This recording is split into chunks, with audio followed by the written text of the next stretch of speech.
Can we go straight to the first slide, please? The illustration top left is the only one that I can find of a Methodist love feast in action. It's dated 1842, and it's apparently in America. What a love feast is or was is a fellowship meal, or origins from, its origins rather, is from a fellowship agape feast, which was a fellowship meal eaten by Christians in the early church. The word love feast itself apparently first appears in the New Testament in Jude. The Moravian Brethren in Germany in the 1720s revised this practice in the form of a common meal of worship and celebration. John Wesley himself being introduced to it through his contact with the Moravians, first of all in America. Methodists celebrated the love feast with, certainly in the early days, with, quote, a little plain cake and water, together with singing and testimony. If we can just move on to the next slide. You're probably familiar with the opening line of the famous opening line of L.P. Hartley's 1953 novel and indeed the film, The Go-Between. The past is a foreign country. They do things differently there. However, you can also follow the approach of Isaiah, who in chapter 51 enjoins us to look unto the rock from whence you are hewn, and the quarry from which you are dug. And following Isaiah's advice, if we looked at the membership lists for Burslem Circuit for 1803, we would find that folk who took their spiritual state very seriously. Beside each name is a mark indicating, as per the key, that either the person was in a justified state, or it signifies diffident and doubtful as to present pardon and peace, or it signifies an awakened person, a seeker of pardon and faith in Jesus. And I think this is the spiritual atmosphere that we need to understand when we're looking at the rock from which we are hewn, as it were.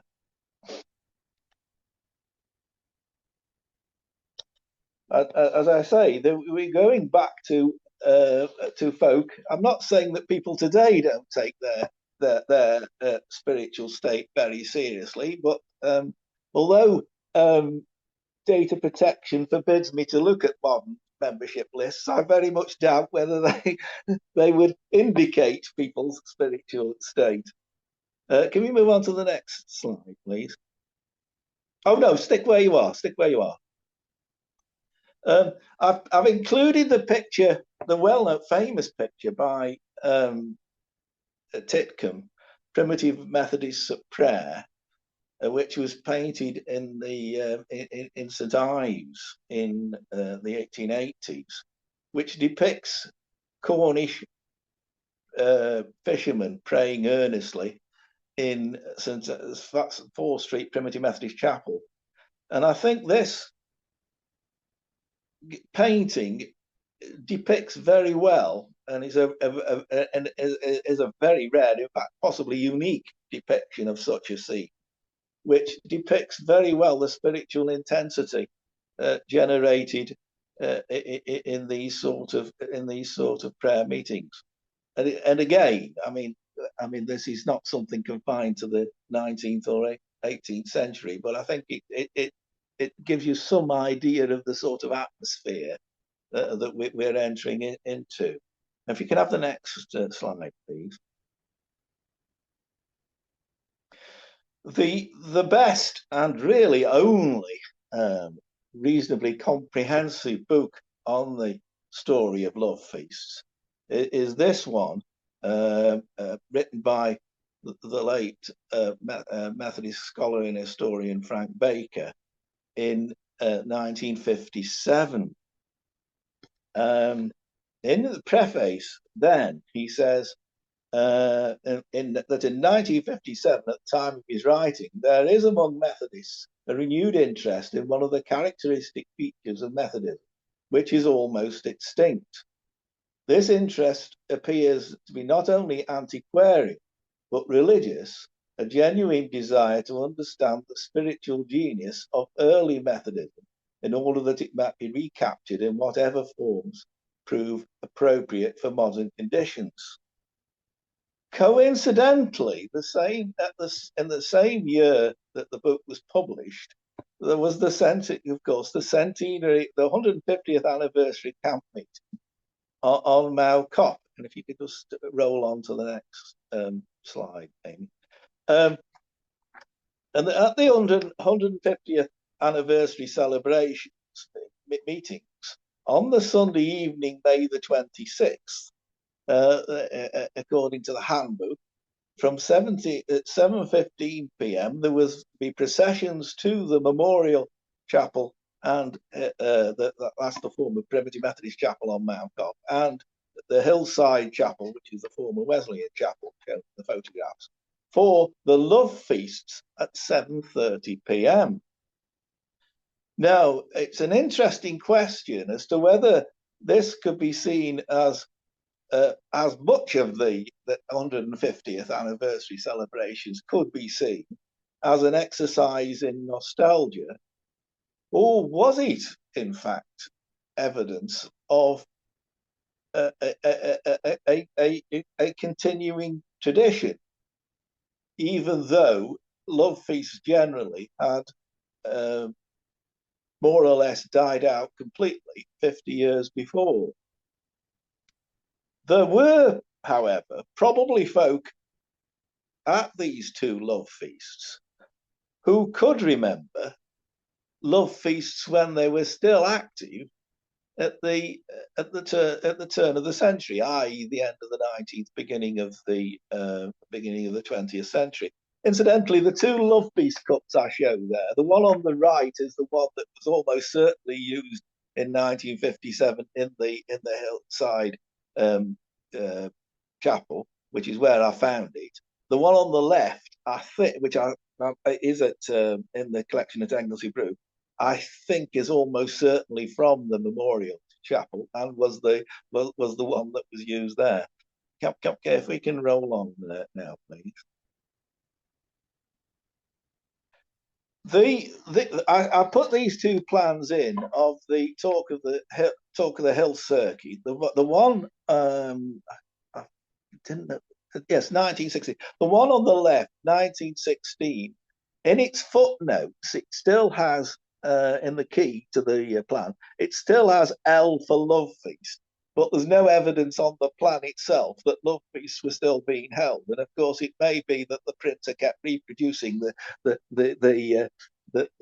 footnotes in full for some years after the love feast had taken place. But 1969, the pre-war period up to 1914 and in some cases just after is where last active love feasts seem to appear on circuit plans, both of all the Methodist denominations, Primitive Methodist and Wesleyan.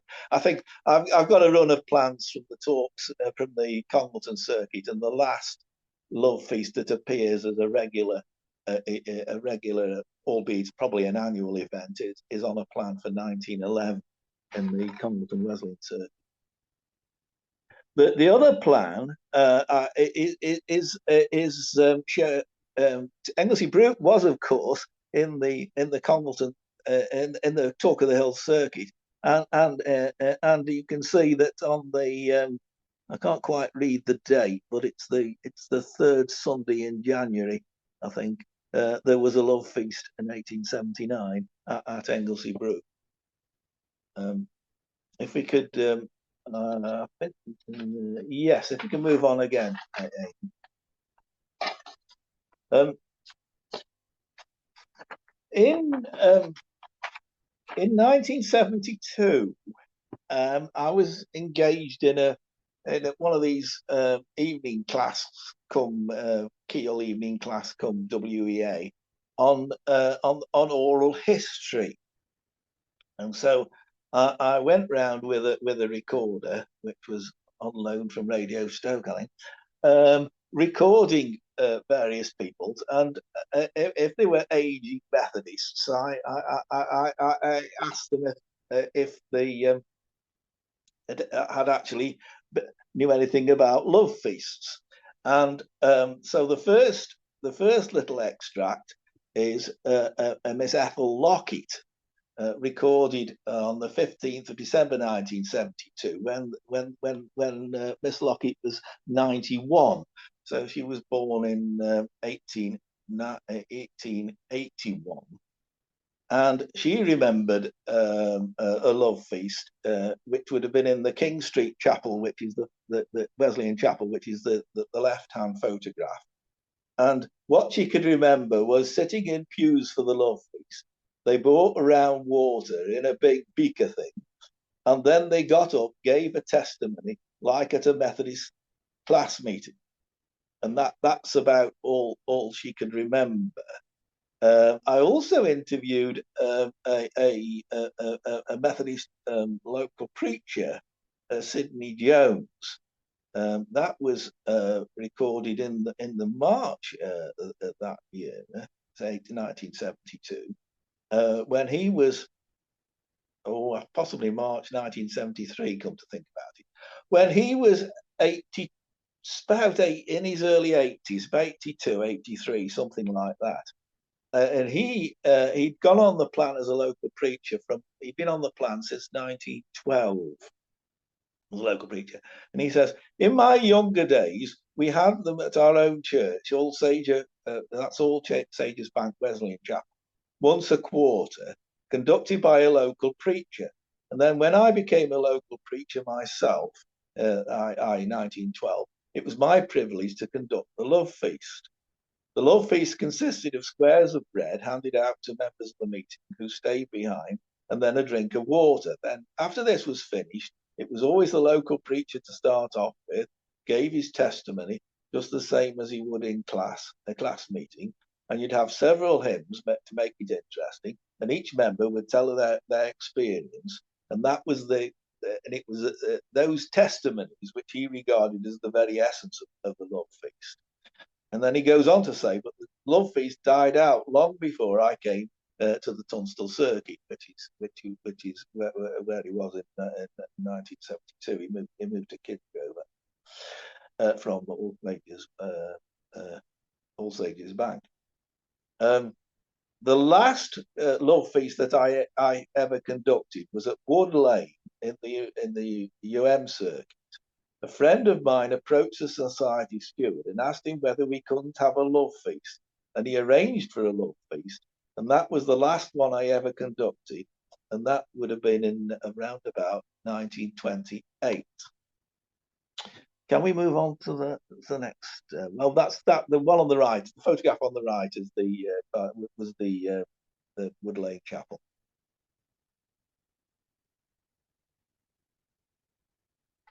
The origin of Methodist love feasts can be traced back to 1927, when the little colony of Moravians gathered by Count Zinzendorf in Herrnhut, Germany, introduced a service of sharing food, prayer, and religious conversation. By 1732, the Moravian Church began sending messages from Herrnhut, and after establishing themselves, they sent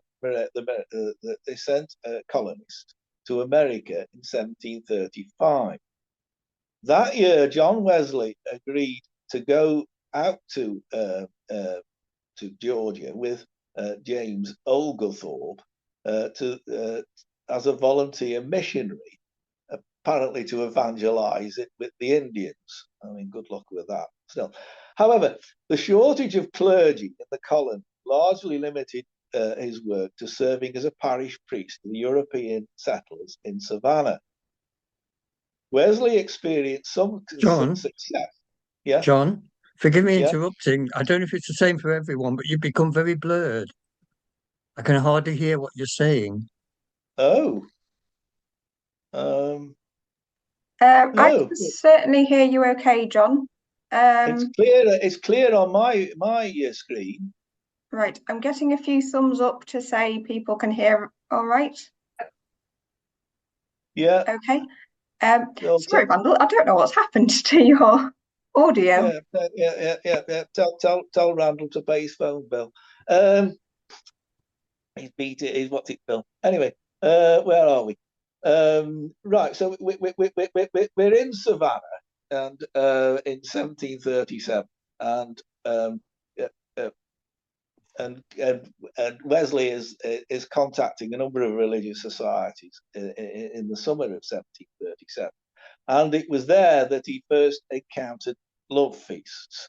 In the journal entry for 8th August 1737, he says, after evening prayers, we joined the Germans in one of their love feasts.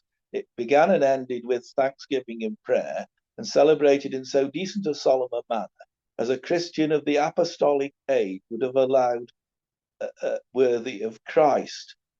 Now, that is a very interesting reference, because at this time, Wesley's thinking had been heavily influenced by a book by well-known book by William Cave, called Primitive Christianity, in which Cave had sought to demonstrate the purity of early Christianity and its adherence to the teachings of the New Testament. And so it's likely that Wesley saw not only the pastoral possibilities of love feasts, but that it was in fact a revival of, quote, primitive Christianity, that is, the New Testament agape. Next one, please, Amy. After Wesley's return from America, of course, came his evangelical conversion, spiritual awakening, on 24th of May, 1738, which was followed by a lengthy visit the 13th to 16th of September to Moravian settlements in Germany, where he had further first-hand experience of the love feast. On his return to London, he resumed his association with a religious society at Fetter Lane, which he'd helped to found on the 1st of May, 1738. Among the many additional rules adopted by the society on the 26th of September that year was that on Sunday 7 at night, following the monthly day of intercession, there be a general love feast from 7 till 10 in the evening. And this is generally regarded as this love feast appears to have taken place actually on the 1st of January 1739. If we can go on to the next. Oh, are we on the next slide? Yes, we are.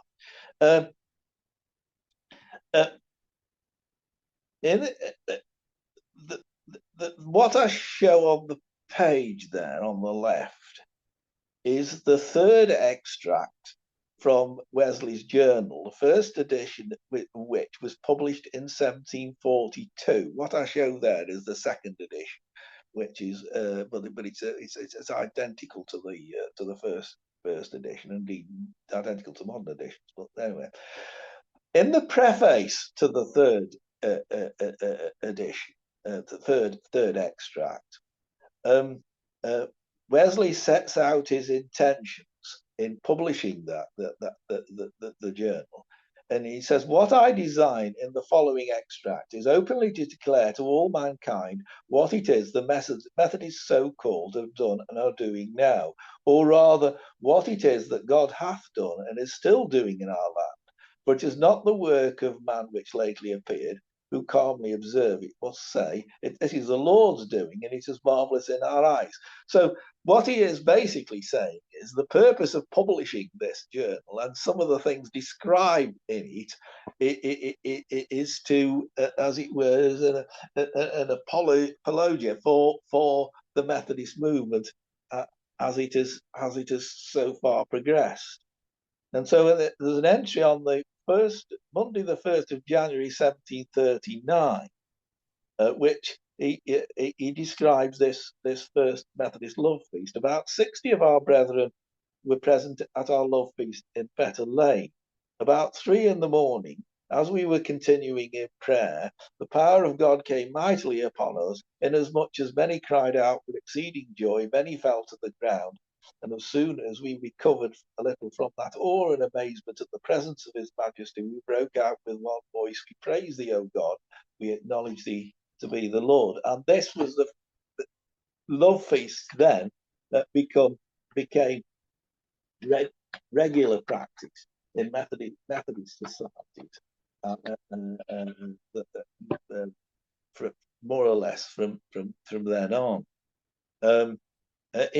In a letter, a published letter to Vincent Perronet, dated December 1748, and it was published in 1749 as a plain account of people called Methodists.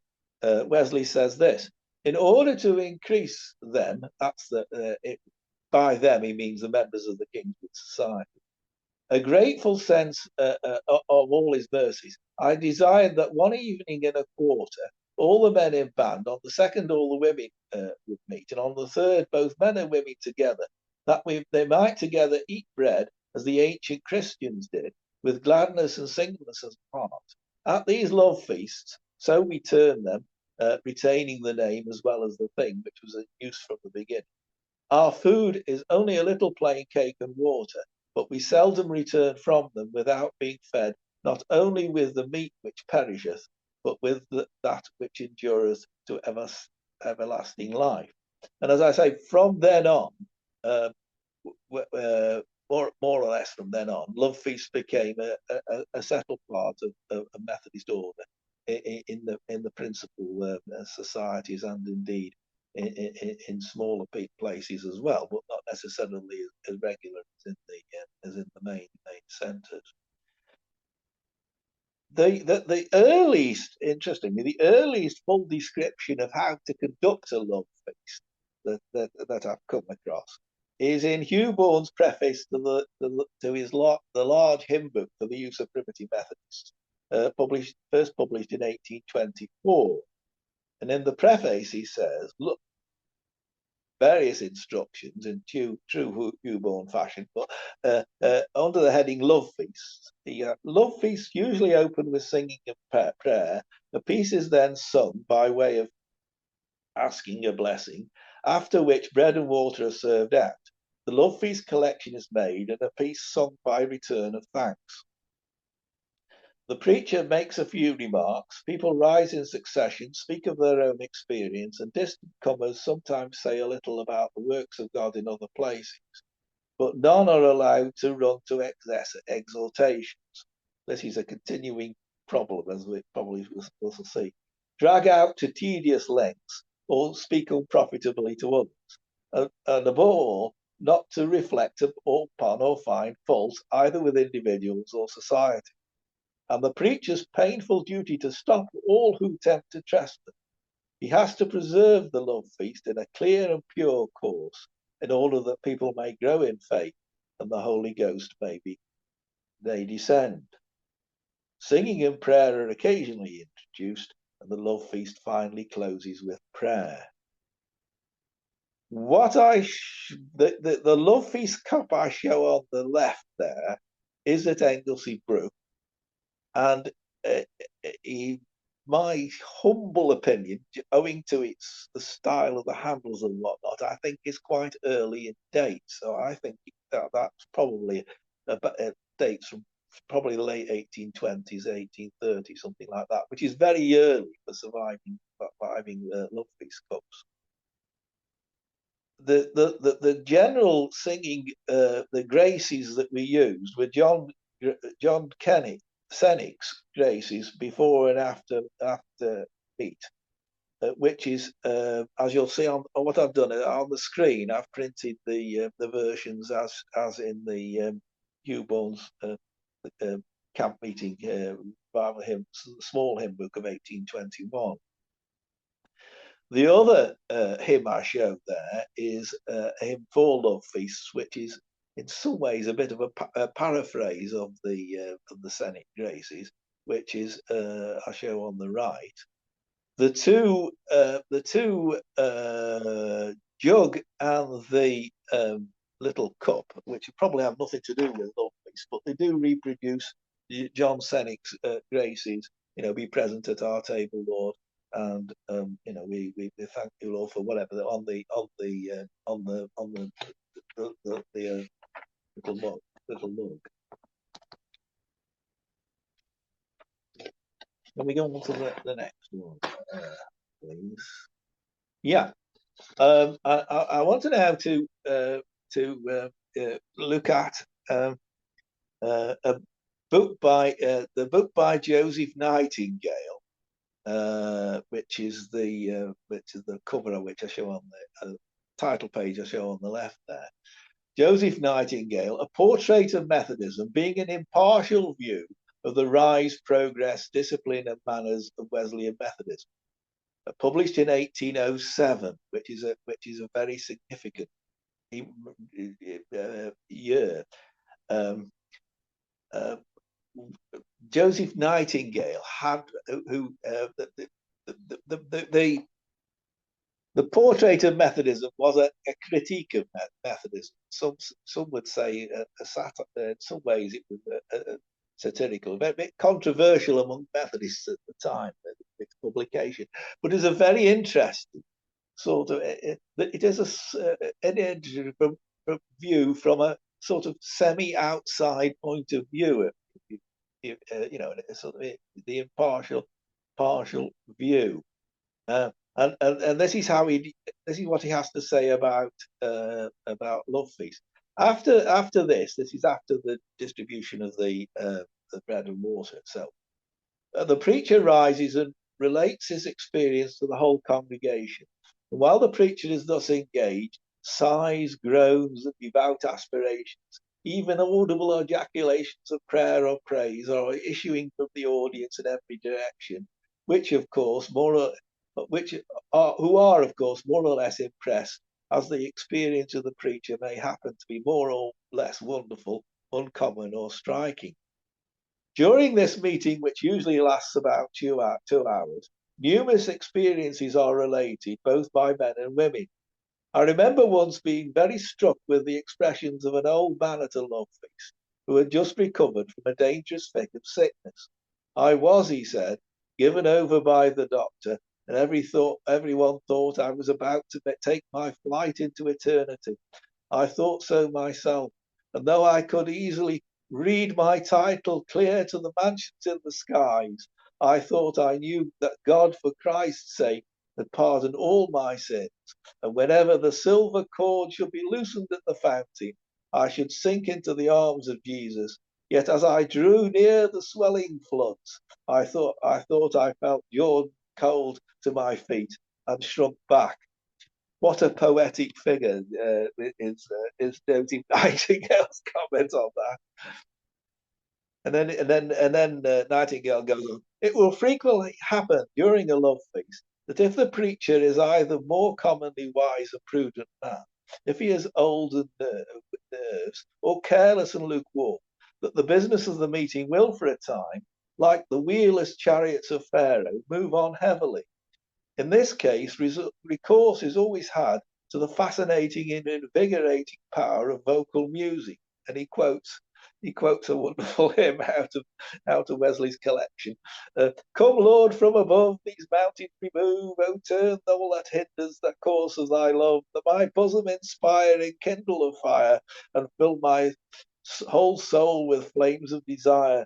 O Lord, enlarge our scanty thoughts to know the wonders thou hast wrought. Unloose our stammering tongue to tell thy love immense, unsearchable. Don't know whether that's made it into singing the faith, but still.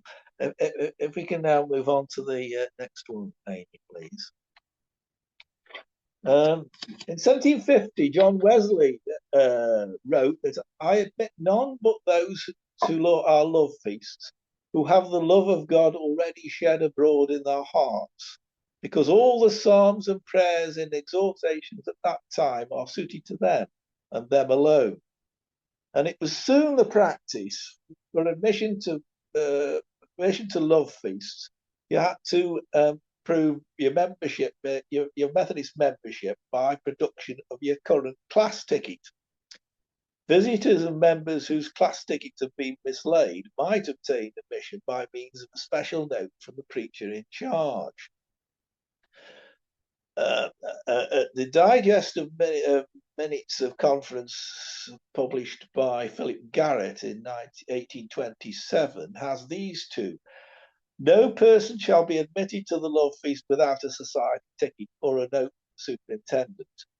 We direct that our own rule shall be uniformly enforced, which enacts that no person not willing to join our society shall be admitted to a love feast more than once, nor then without a note from the travelling preacher.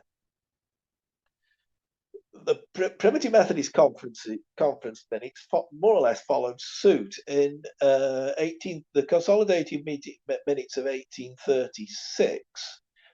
We have how shall our love feasts be preserved from such injuries as they have on some occasions sustained? A. Let no member of any other community be admitted without a note from a person appointed to give notes. In the Wesleyan Methodist magazine of 1864, it points out that there's an article on the love feast of Methodist order generally. It says in early Methodist times, love feasts were for the church, only members were admitted and never without showing the quarter ticket. And in a footnote to that article says, we believe Wesley himself was once refused admission to a love feast because he had no ticket, and he heartily commended the steward for his fidelity. It's interesting. I've just put a selection of class tickets on the left there, and I found online this ticket on the right, which appears to be, there's no explanation online as to what it was or where the person who put it online found it, but it appears to be a note to admit somebody to a love feast, which whether that's a Moravian origin or it's a sort of note that you could get from the superintendent if you'd lost your class ticket or something, it is interesting.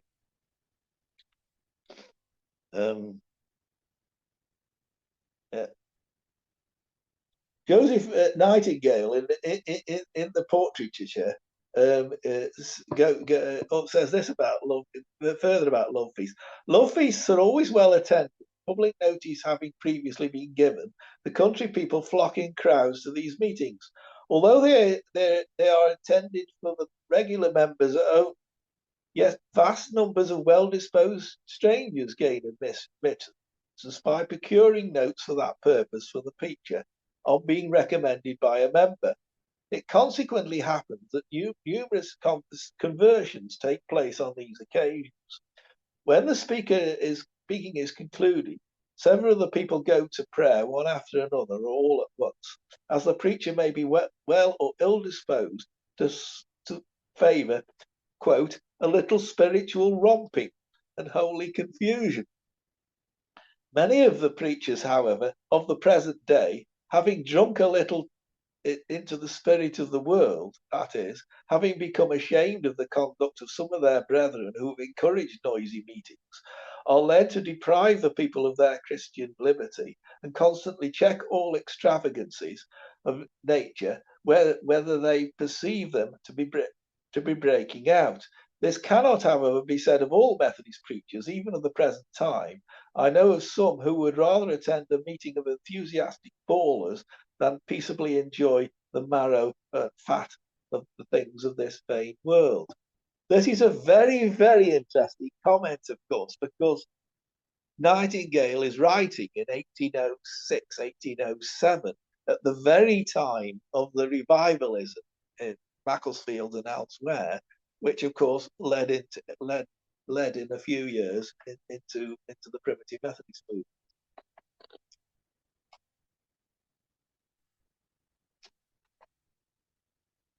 Can I have the next one, please, Amy? Yeah. The next excerpt I want to take is from the Primitive Methodist magazine 1830, which is a description of a camp meeting and love feast in Hanley. The map is 1832 or 1834 Hargreaves map of the potteries, and it shows the location of the Primitive Methodist chapel in those days, which is now a site next to where the Grand Hotel is in the bottom of Trinity Street. If you know where that is. No, Drury Road anyway. So Sunday the 26th is a report sent into the magazine by John Petty, of all people. Sunday, July the 26th, 1829, we held a camp meeting at Hanley, Tunstall Circuit. About 9 o'clock, we sang through the streets to a place where the conference camp meeting was held last year. At 6 in the evening, we commenced the love feast in the chapel, which was well filled, many Christian friends of other communities, with persons under serious impressions being admitted. The speaking was intended with the unction of the Holy One, and in a short time the arm of the Lord was made bare. Several were so overpowered with the love of God that their bodily powers were affected in a way I've frequently seen in Wiltshire. It's an interesting reference to the Wiltshire mission still going on at that time. I hastened out of the pulpit to the other end of the chapel and made a ring for the mourners. But mourner in this context means a person, a penitent, in other words, a person seeking religious guidance and repentance. So where we are, we've got a ring for the mourners. Several immediately left their seats and came to the ring to be prayed for. The praying labourers, filled with holy zeal and mighty faith, came forward and engaged in the glorious work in a way which did honour the two different denominations to which they belonged, and in a way which was a means of bringing down the power of God and the baptism of the Holy Spirit in a miraculous manner, so that the cries of the penitents were heard in every part of the chapel. One circumstance that came under my own observation was peculiarly affecting. A young woman who had found liberty at the pulpit end of the chapel came to the other end to pray for souls that had not found peace. When she met with their own companion, rejoicing in God, her Saviour, both had been converted that very night, and the knowledge of each other's happiness, oh, how they did weep and shout for joy. Can we move on, please, to the next slide? Now, the next story comes from William Hargreaves Cooper in Methodist Byways, Scenes and Incidents, 1904, Scenes and Incidents of Early Methodist Life, which was the book is actually thinly disguised autobiographical reminiscences of Cooper himself. Now, the illustration that goes with this story is the Oxford Place Chapel in Leeds and the vestry in the cellar, both of photographs of both of which are taken from the book. So we go. His first love feast. The love feast of which we write was held a long while ago and made a profound impression upon one very youthful mind.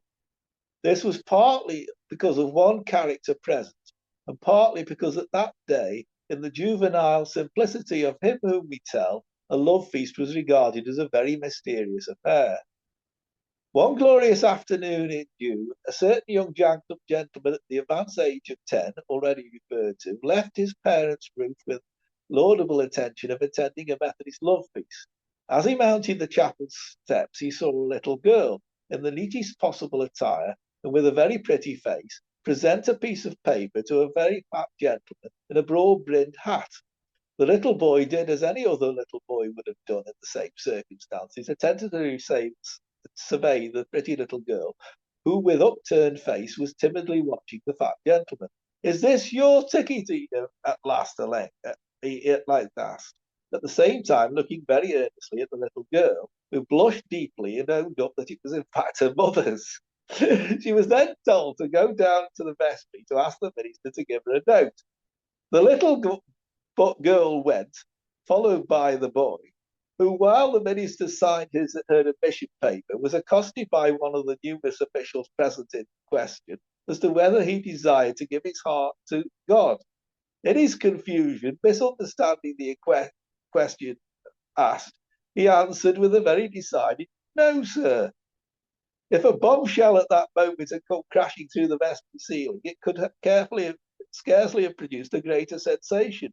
The minister's pen fell from his hand, the steward started most perceptibly, and even the little girl, who had just been thinking she was the greatest sinner in the world, looked round with horror at the discovery of a sinner yet greater than herself. When the excitement had somewhat subsided, the minister first, and then the officials, joined in deluging the young applicant with pious exhortations. Crimson by reason of his confusion and trembling exceedingly, he took the mission note and found his way into the gallery of the large chapel. The love feast then proceeded, and following the bearers of baskets distributing seed cake came along those carrying 12 large earthenware flagons of water. When these had gone round in solemn ceremony, a solemn silence fell upon the whole assembly. This silence, though possibly of not more than 3 or 4 minutes' duration, seemed to last a quarter of an hour till the little boy sat in the gallery. Then all eyes turned to the stout gentleman, whom he previously seen in the porch, but who was now standing in the front pew, about to address the assembled company. The little boy listened while the old gentleman spoke of his former days, when as a young man he accompanied others in mission bands who were not ashamed to bend their knees and pray with public sinners in the marketplace.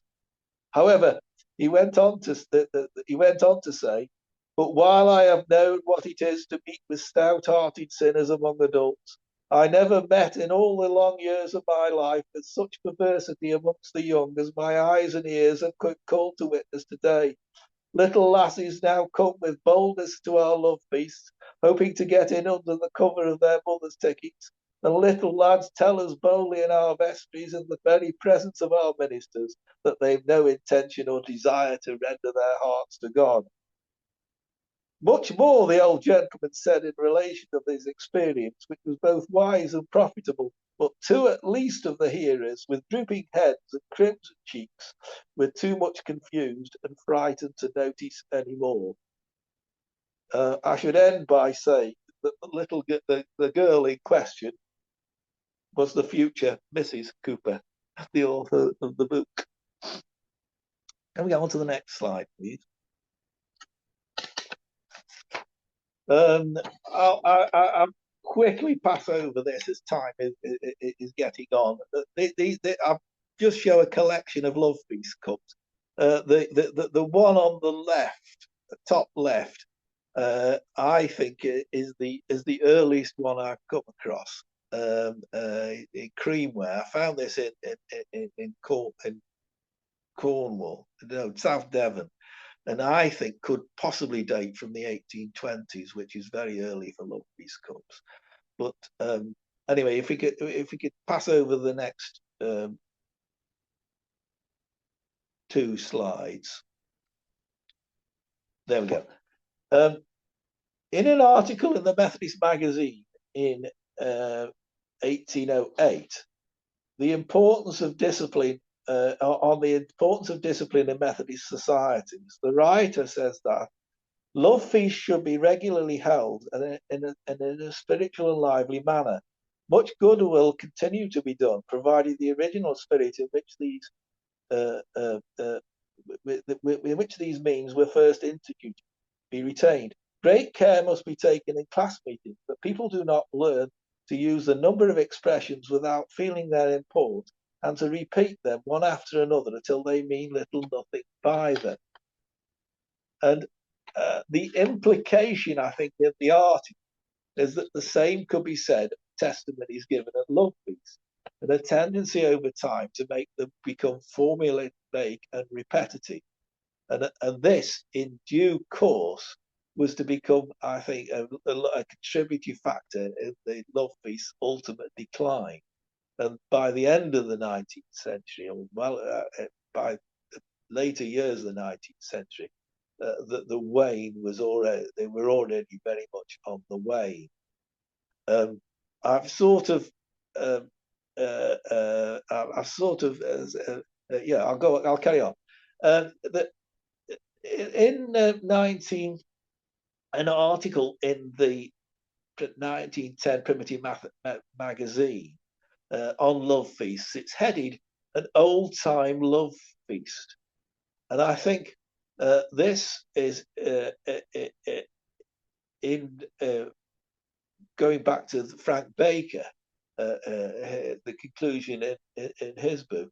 I think this is an indication that love feasts were already by 1910 regarded as somewhat quaint survivals rather than as normal features of church activity. And it's interesting that the Wesleyan conferences of 1912 and 1913 tried to revive the fellowship of our distinctive institutions of the class meeting, society, and the meeting, and the love feast. But as we know, with little success. Perhaps the greatest cause of decline was the fact that the love feast in its traditional Methodist form was a product and instrument of revivalism, to quote Baker. As Eucharistic practices became more fixed in Methodist worship and revivalist services declined, and more set worship patterns were established, there seemed to be less need for love feasts. The revival atmosphere became suffused with, or even replaced by, a more church atmosphere, and the love feast was the inevitable casualty. Now, if I've referred to these class tickets in a previous talk, but I think they're significant. In 1894, the heading of the Wesleyan class meetings changed from Wesleyan Methodist Society to Wesleyan Methodist Church, which I think underlines the point that Baker is making. And if we can go on to the last slide, it is interesting that if you go on to the Methodist Resources Hub, you come across this, which is detailed guidance, should you wish to, on how to hold a love feast. And at that point, I think I've probably run out of both time and material, so I will conclude.